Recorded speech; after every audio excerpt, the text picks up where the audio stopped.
Allah rəhmətli. Babam aparıb bunu Bakıya. Hə. Deyib mənə üçün Qubada belə bir balkon yarata bilərsən. Göstərib Bakıdakı balkonları. Gəlib. Yəni balkonları usta Usta Səttar Səttar düzəldi. düzəltib.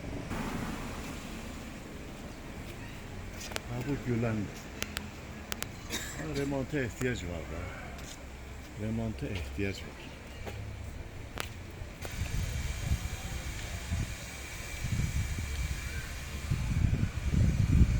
O siyahıda demək ad səhv yazılıb da. Adı nə olmalıydı? Orucalı Əhmədov. 1885-ci 85-ci ildə də inşa edilib. inşa edildi. Aşağıda onun obyekti deyək də, o tacir olub da belə. Tacir olub, tacir olub.